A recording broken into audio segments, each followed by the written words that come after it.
بسم اللہ الرحمن الرحیم۔ آج ہم آپ کی خدمت میں حاضر ہوئے ہیں 27 جون 2026 کو عاشورہ کے جلوس میں جو ٹیررسٹ اٹیک ہوا اس پر گفتگو کرنے کے لیے۔ یہ ٹیررسٹ اٹیک ہی تھا، کیونکہ صرف AK-47 سے ٹیررسٹ اٹیک نہیں ہوتا، اس کا مقصد بھی لوگوں کو قتل کرنا ہوتا ہے۔ صرف بام بلاسٹ سے ٹیررسٹ اٹیک نہیں ہوتا، اس کا مقصد بھی لوگوں کو مارنا ہوتا ہے۔ لیکن یہ 3 یا 30 یا 300 نہیں بلکہ 30,000 لوگوں کو مارنے کی سازش تھی، یعنی بہت بڑا ٹیررسٹ اٹیک تھا، جسے فیاض پریم جی اور اس کے ساتھی مختلف ملاؤں اور آرگنائزیشنز کے ذریعے انجام دینا چاہتے تھے، جس پر ہم گفتگو کریں گے۔ ہم سلام کہتے ہیں ہماری ان بہنوں کو کہ جنہوں نے فوراً فیاض پریم جی کو پکڑوایا، اور ان اراکین کو ادارہ تحفظ حسینیت کے کہ جو اس میں فوراً ایکشن لینے میں کامیاب ہوئے، اور پولیس کے شکر گزار ہیں کہ جنہوں نے فوراً نہ صرف فیاض پریم جی کو گرفتار کیا بلکہ فوراً اناؤنسمنٹ کیا، جس کی وجہ سے وہ 20 لوگ جو ہاسپٹل میں ہیں ان کی جان بچ سکی، اور باقی لوگ بھی الرٹ ہوئے اور انہوں نے وہ زہر بھرے کیپسول پھینک دیے۔ تصور کریں کہ اگر ایسا نہ ہوتا تو کیا ہوتا، اس پر ہم گفتگو کریں گے کہ یہ بہت بڑا حادثہ ہوتا، اتنا بڑا حادثہ ہوتا کہ اس کا ڈائریکٹ اثر ادارہ تحفظ حسینیت پر ہوتا۔ تو کیوں ادارہ تحفظ حسینیت کو اور اس جلوس کو ٹارگٹ کیا گیا، اس پر ہم آپ کو واضح دلیلیں دیں گے۔ سب سے پہلی بات، فیاض پریم جی کہاں سے آیا؟ کون تھا یہ؟ کیا آسمان سے نازل ہوا؟ زمین سے نکلا؟ کہاں سے آیا؟ کیا پہلی بار بامبے آیا؟ نہیں، فیاض پریم جی 2018 میں اپنے بھائی عباس پریم جی کے ساتھ بامبے آیا تھا، اور اس وقت بھی اس کی پلاننگ بڑی خطرناک تھی، لیکن ظاہری طور پر وہ صرف پروٹیسٹ کر رہا تھا بامبے میں موجود شیعہ علماء کا حوزہ علمیہ جو نجف سے کنیکٹڈ ہے، قم سے کنیکٹڈ ہے، نجفی ہاؤس میں ہے، اور اس ادارے میں جو الایمان ٹرسٹ کے انڈر میں ہے، وہاں پر وہ پورا سال کھڑا رہا۔ فیاض پریم جی کیوں کھڑا رہا؟ کس سے وہ کنیکٹڈ تھا؟ کون اس کو سپورٹ کر رہے تھے بامبے میں؟ یہی بامبے کے روح ظفر جو خوجہ مسجد میں ہے، یہی بامبے کی مجتمع علماء جس میں حسنین کراروی جیسے ملا ہیں، یہی بامبے کے ضمیر جعفری جیسے ملا جو اس وقت ایران گئے ہوئے ہیں اور وہاں پر پاکستانی ایکسٹریمسٹ ٹیررسٹ ملاؤں سے مل رہے ہیں، جیسے شہنشاہ نقوی، جیسے نصرت بخاری، جیسے جواد نقوی وغیرہ، اور وہی جان اختر اور اس طرح کے جو دوسرے بامبے میں نہیں دوسرے علاقوں میں ہیں، ان سب سے کنیکٹڈ تھا فیاض پریم جی اور اس کا بھائی عباس پریم جی۔ تو یہ بامبے میں یہ پروٹیسٹ کیوں کر رہا تھا؟ کس کے لیے کر رہا تھا؟ یہ پروٹیسٹ کر رہا تھا ولایت میڈیا کے خلاف۔ مجھے نہیں پتا کہ بامبے کے لوگ یہ سب جاننے کے باوجود اسے کیوں چھپا رہے ہیں۔ بہت سی آرگنائزیشنز جو جانتی ہیں ان باتوں کو، بہت سے عزادار جو جانتے ہیں، وہ نہیں بتا رہے ہیں۔ ہو سکتا ہے کچھ لوگوں نے پولیس کو یہ بات بتائی ہو، لیکن ہم خود ولایت میڈیا سے حاضر ہوئے ہیں یہ حقیقت پولیس کو بتانے کہ یہ اصل میں آیا تھا۔ ہم حزب اللہ کو ایکسپوز کر رہے تھے جو ٹیررسٹ آرگنائزیشن ہے، ہم خامنئی کو ایکسپوز کر رہے تھے جو ایکسٹریمسٹ ملا ہے، اور کم سے کم دنیا کی 20 ٹیررسٹ آرگنائزیشن کو ویپنز اور پیسہ سپلائی کرنے کے جرم میں ملوث تھا۔ حماس کو وہی ویپن سپلائی کرتا تھا، بوکو حرم کو وہی سپلائی کرتا تھا، حشد الصابی کو وہی سپلائی کرتا تھا، اور اس طرح کی بہت ساری آرگنائزیشن کو یمن سے لے کر بحرین سے لے کر یہاں تک کہ کشمیر میں بھی فنڈز آتے تھے، اور کشمیر کے خلاف بھی خامنئی کے بیان موجود ہیں جس پر انڈین گورنمنٹ نے بھی اس کو رپلائی دیا تھا۔ لیکن یہ سلسلہ جاری تھا۔ یہ سب روکنے کے لیے جو ہم ولایت میڈیا سے کر رہے تھے ان کو ایکسپوز کرنے کا، اسے روکنے کے لیے فیاض پریم جی اور اس کا بھائی عباس پریم جی آئے تھے، اور وہ پروٹیسٹ کر رہے تھے کہ یہاں کے جو علماء ہیں، یہ مجتمع علماء کی ایک چال تھی کہ نجفی ہاؤس کے علماء اس پہ بیان دیں اور وہ ڈائریکٹلی کنیکٹڈ نہ ہوں، لیکن ہمیں پتا تھا کہ یہ ڈائریکٹلی کنیکٹڈ ہیں، لیکن وہاں سے کوئی بیان نہ آیا۔ ظاہری طور پہ وہ یہ کہہ رہا تھا کہ تشہد میں علی ولی اللہ یہ پڑھتے ہیں، اس کے خلاف، تو اس کے خلاف وہ کوئی بات کریں، ان کے خلاف ایکشن لیں۔ اگر ولایت میڈیا بند ہوتا تو جس طرح سے ہم ایکسپوز کر رہے تھے حزب اللہ کو، نوجوانوں کو بات پتہ نہ چلتی، اور جس طرح سے یہ نوجوانوں کو ایکسٹریمسٹ بنا رہے تھے اس میں یہ مزید کامیاب ہوتے۔ تو یہ تھا فیاض پریم جی کا اور اس کے بھائی عباس پریم جی کا پہلی مرتبہ بامبے آنے کا پلان۔ اس کے آگے وہ کیا کرنا چاہتے تھے ہمیں نہیں پتا، شاید اور بھی پلان تھا، لیکن چونکہ ہم نے پہلے سے مجتمع علماء کی، خامنائی سے ریلیٹڈ ملاؤں کی، حزب اللہ سے کنیکٹڈ ملاؤں کی آرگنائزیشنز کی کمپلینس کی ہوئی تھی، پولیس نے ایکشن تو نہیں لیا تھا لیکن ایک ڈر ان کو تھا کہ شاید کوئی ایکشن ہو جائے گا۔ اب سوال یہ پیدا ہوتا ہے کہ یہ ملا ایسا کیوں کر رہے ہیں؟ یہ ملا نارمل شیعہ علماء کی طرح گفتگو کیوں نہیں کرتے؟ اس کی وجہ یہ کہ ان کا ایکسٹریمسٹ مائنڈ سیٹ ہے، اور ان کا کہنا یہ ہے جیسا کہ فیاض پریم جی نے جلوس میں زہر بانٹے تو اس کے آئیڈیالوجی میں وہ کوئی دہریہ نہیں ہے، یہ کوئی ایتھیسٹ نہیں ہے، وہ ٹیررسٹ آئیڈیالوجی کا ہے۔ یہ لوگ اب اس کو ڈسون کر رہے ہیں کہ نہیں نہیں بھائی وہ تو ایتھیسٹ، یہ بھی ان کی پلاننگ کا ایک حصہ ہے کہ اسے ایتھیسٹ بتا دو، ڈسون کر دو، جبکہ پولیس جانتی ہے کہ 2019 سے لے کر 2026 تک اور اس کے بھی بہت پہلے سے وہ ایران جاتا ہے، اس کی ماں ابھی بھی ایران میں، بہن ابھی بھی ایران میں، ایران سے وہ عراق بھی جاتا ہے، عراق میں بھی ایک ٹیررسٹ آرگنائزیشن ہے حشد الشعبی، اگر انکوائری کی جائے تو اس کے کنیکشنز وہاں سے بھی ملیں گے۔ ایران سے بغیر ویزے کے لوگ جاتے ہیں حزب اللہ جا کے ٹریننگ لینے، اگر پراپر انکوائری کی جائے تو معلوم ہو جائے گا، اگر کوئی ایجنٹس اس کے بارے میں معلوم کریں گے کیسے جاتے ہیں۔ بہرحال یہ بہت بڑا کام ہے، گورنمنٹ کا کام ہے۔ میں یہ بتانا چاہ رہا ہوں کہ ہمارے یہاں پر آل اوور انڈیا، ہماری مسجدوں میں، ہماری امام بارگاہوں میں، زیادہ تر جگہوں پہ، آرگنائزیشنز میں ایسے ایکسٹریمسٹ ملا اور ان کے ایجنٹس آ گئے ہیں کہ جو ہر وقت ٹیررزم کی بات کرتے ہیں۔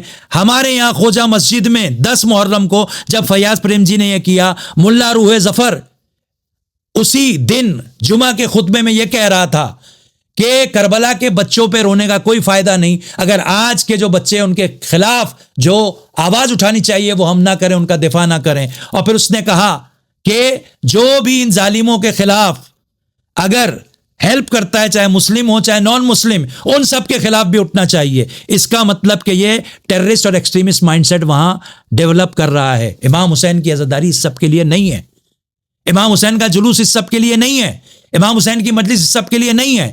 امام حسین سفینہ نجات ہیں، آرک آف سیلویشن ہے، نجات کا ذریعہ ہے۔ ہم پوری دنیا کو امام حسین کے پیسفل پیغام کی طرف بلاتے ہیں، ان کی قربانی کی یاد دلاتے ہیں، جس میں ہندو بھی شریک ہوتے ہیں، کرسچن بھی شریک ہوتے ہیں، یہودی بھی شریک ہوتے ہیں، دیگر مسلک کے لوگ بھی شریک ہوتے ہیں، یہاں تک کہ ایتھیسٹ بھی اس سے متاثر ہوتے ہیں۔ تو یہ کون سا ایتھیسٹ ہے جو جلوس میں اٹیک کرنے کے لیے آ گیا؟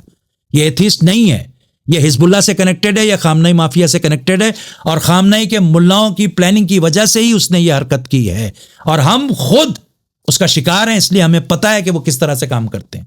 بمبئی میں یعقوب گلی میں بھی انہوں نے یہ کوشش کی، اس میں ناکامیاب ہوئے۔ اس کے بعد عافیہ ٹاور میں 2020 میں 18 اکتوبر کو، جبکہ پابندی تھی کہ 5 آدمی بھی جمع نہیں ہو سکتے کورونا پیریڈ میں، یہ 150 لوگ جمع ہوئے، 100 سے 150، اور ان کا مقصد یہی تھا کہ قتل کریں۔ جب ہم نے اپلیکیشن دی تو اس پہ پولیس نے شاید یقین نہیں کیا، ان کو سمجھ میں نہیں آیا کہ یہ کیوں قتل کرنا چاہیں گے شیعہ کو۔ اسی طرح ہم نے چیف منسٹر کو بھی دیا، مگر اس پہ کوئی ایکشن نہیں ہوا۔ جیسے انہوں نے جلوس میں پلاننگ کی اور قتل کرنا چاہتے تھے، وہی مقصد ان کا تھا ہمارے لیے۔ کیوں؟ کیونکہ پیسفل شیعہ، پیسفل عزاداری کرنے والے ان کو اچھے نہیں لگتے، کیونکہ وہ ان کی آئیڈیالوجی کے بیچ میں رکاوٹ بنتے ہیں۔ اس کے میں آپ کو 2 انسٹنسز بتاتا ہوں۔ ایک مجتمع علماء جس میں ملا حسنین کراروی ہے، اس نے باقاعدہ ملا فرمان کے ذریعے ماہ رمضان میں بہت سال پہلے، آج سے 10-11 سال پہلے، ماہ رمضان میں ایک CD بٹوائی جس میں چھوٹے چھوٹے بچوں کو راکٹ لانچر اور گن مشین چلانے کی تربیت دیتے ہوئے حزب اللہ کے ملا کو دکھایا گیا، اور ہم نے اس کی فوراً وہاں کے جو دوسرے علماء تھے ان سے بات کی، اور فوراً ہم نے پولیس کو بھی اس کے بارے میں بتایا، لیکن نہ جانے کیوں اس پر کوئی ایکشن نہیں لیا گیا۔ یہ کہا گیا کہ بھائی وہ اس نے فرمان نے اپنی طرف سے اس کو ڈسٹریبیوٹ کیا ہے۔ نہیں، ان سب کی آئیڈیالوجی ایک ہی ہے، یہ سب کنیکٹڈ ہیں، صرف لوکلی بامبے میں نہیں، نیشنلی بامبے میں، اور صرف نیشنلی نہیں، انٹرنیشنلی کنیکٹڈ ہیں۔ اسی لیے انڈیا سے بہت سارے ملا اس وقت گئے ہیں جو خامنئی کی ایکسٹریمسٹ آئیڈیالوجی کو اور حزب اللہ کو ماننے والے ہیں۔ تو اب سوال یہ پیدا ہوتا ہے کہ یہ جو ایکسٹریمسٹ ہیں یہ کیا کرتے ہیں؟ یہ فیاض پریم جی کا اکیلا تنہا واقعہ نہیں ہے. ایسے ہی فیاض پریم جی کے مائنڈ سیٹ والا تھا جس نے دہلی میں ایک کنٹری کے ایمبیسی کے سامنے کار کا بم بلاسٹ کروایا تھا. اسی طرح سے کشمیر میں جو لوگ زنجیر ہاتھ میں لے کر پولیس پر حملہ کر رہے تھے، یہ کوئی شیعہ نہیں ہو سکتے مگر بظاہر تو شیعہ تھے جلوس کے اندر. یہ وہی خامنئی کے ایکسٹریمسٹ اور حزب اللہ سے کنیکٹڈ لوگ ہیں جو ملا کے بہکاوے میں ہیں. اسی طرح سے آرمی پر اٹیک کرنے والے جو لوگ ہیں، انڈین آرمی پر اور کشمیر کی آزادی کی بات کرنے والے، ان سب کا ایک سلوگن ہے. وہ سلوگن کیا ہے؟ رہبر کے فرمان پر جان بھی قربان ہے. مغل مسجد میں نعرہ لگایا گیا. مغل مسجد میں خامنئی کی فوٹو ہے. ایک زمانے میں نصر اللہ کی بھی فوٹو تھی، خامنئی کے بیٹے کی فوٹو ہے. اس کو ہٹانے کی جب بات کی گئی تو ان لوگوں نے اس کو اندر لیا، پھر اپنے فینس کے اندر اس کو رکھا. اللہ کے گھر میں ان فوٹو کی ضرورت کیا ہے؟ شاید پولیس نہیں سمجھ پا رہی ہے، وہ صرف لیگل پوائنٹ آف ویو سے دیکھ رہی ہے کہ بھائی یہ ہماری جورسڈکشن اس کے باہر ہے. بات صرف جورسڈکشن کی نہیں ہے، قانون کی نہیں ہے. بات یہ ہے کہ یہ ٹرسٹ یہاں پر پیسفل مجلسیں یہ نہیں چاہتے. اسی لیے ادارے تحفظ حسینیت کا بہت پرانا عشرہ جو ہو رہا تھا وہ عشرہ انہوں نے بند کروا دیا. کیوں بند کروایا؟ کیا یہ مجلس بند کروانا چاہتے تھے؟ نہیں. اس جگہ پہ وہ اپنے خامنئی کے اور حزب اللہ کو گلوریفائی کرنے والے ملا کو لانا چاہتے تھے اور انہوں نے یہی کیا. اب یہی بات جو ان سب لوگوں نے کی ہے، یہی بات ان کا موٹیو تھی. کہاں پر؟ جلوس میں. کیونکہ اس بار ادارے تحفظ حسینیت کی اور دیگر مومنین کی کمپلین پر ان لوگوں کو انسٹرکشن مل گیا تھا، ایکسٹریمسٹ لابی کو، کہ یہ کوئی بھی فوٹو نہیں لائیں گے خامنئی کا یا پولیٹیکل لیڈر کا یا نصر اللہ کا، اور نہ یہ سبیل پر لگائیں گے. اس کا انہوں نے بدلہ اس طرح سے لیا کہ فیاض پریم جی کو بلایا اور اس کے بعد یہ پلاننگ کی، اور اس سے لوگ جو کنیکٹڈ ہیں، ملا روح ظفر، اس کے خلاف اسٹرکٹ ایکشن ہونا چاہیے. صرف پوچھنے سے فائدہ نہیں ہے. جو آرگنائزیشن اس سے کنیکٹڈ ہیں ان پہ ایکشن لیا جانا چاہیے. مجتمع علماء کے خلاف ایکشن لیا جانا چاہیے، کیونکہ یہ لوگ صرف لوکلی نہیں گلوبلی پلاننگ کر رہے ہیں، ہر وقت یہ کرتے رہتے ہیں. ابھی جب ہم آپ سے گفتگو کر رہے ہیں تب بھی نہ جانے وہ کیا کیا پلان کر رہے ہوں گے، کتنے پلانز کو ایگزیکیوٹ کر رہے ہوں گے. تو یہ کیوں ایسا کر رہے تھے؟ اگر یہ پولیس نہیں روک پاتی اور امام حسین کا کرم نہیں ہوتا اور ہماری یہ بہنیں اور والنٹیئرز جو ادارے تحفظ حسینیت کے ہیں، اگر ان کو بر وقت یہ چیزیں نہ پتہ ہوتی تو کیا ہوتا؟ وہ سارے شہید ہو جاتے. ہماری نظر میں تو وہ شہید ہی ہوتے. لیکن اس سے سب سے زیادہ فائدہ ان ملاؤں کو ہوتا کہ جو پیسفل جلوس کے خلاف ہے، جن کا یہ ماننا ہے کہ ایکسٹریمزم ہونا چاہیے، ایکسٹریمزم کے نعرے ہونے چاہیے جلوس میں، ظالم کے خلاف آواز اٹھانی چاہیے جلوس میں. تو اس کا انتقام انہوں نے لیا. اگر یہ حادثہ ہوتا، میں کہتا ہوں 30,000 نہیں 3,000 لوگ مارے جاتے، شہید ہو جاتے. 3,000 نہیں 30 لوگ شہید ہو جاتے. 30 بھی نہیں 3 لوگ بھی شہید ہو جاتے. الزام کس پر آتا؟ الزام ادارے تحفظ حسینیت پر آتا. اور اس کے بعد یہ لوگ فوراً مسیحا بن کے آ جاتے قوم کے. یہ ملا جن کو قوم نہیں سمجھ پا رہی ہے کہ اب یہ شیعہ ملا شیعہ ہی نہیں رہ گئے، کیونکہ ان کی آئیڈیالوجی امام حسین کی آئیڈیالوجی پیسفل آئیڈیالوجی نہیں ہے، بلکہ یہ شیعہ کی شکل میں خامنئی جیسے ایکسٹریمسٹ ملا کے اور حزب اللہ کے ٹیررسٹ آرگنائزیشن کے اسپوکس پرسن ہیں، جو ہمارے ممبروں پر آ گئے، ہماری مسجدوں میں، ہماری امام بارگاہوں میں آ گئے. تو پھر یہ مسیحا بن کے آتے اور جلوس کا پرمیشن اپنے لیے حاصل کرنے کی کوشش کرتے، جو وہ کئی سال سے کوشش کر رہے ہیں. اور پھر اس کے بعد کیا ہوتا؟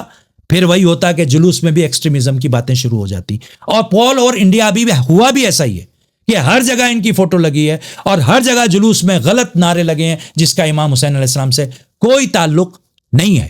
ہم گزارش کرتے ہیں پولیس کمشنر سے، آئی جی سے اور ہوم منسٹری سے اور آل اوور انڈیا جتنے اسٹیٹس ہیں اور جتنی میجر سٹیز ہیں ان کے کمشنر سے اور آئی جی سے، کہ آپ شیعہ امام بارگاہ، مسجد، مجلس اور جلوس میں ان ایکسٹریمسٹ ملاؤں کی اور حزب اللہ کی گلوریفائی کرنے والے لوگوں کی نہ مجلس ہونے دیں اور نہ ان کو ان کی فوٹو اور تصویر لگانے دیں. مغل مسجد میں بھی جو تصویر لگی ہے اسے ہٹنا چاہیے.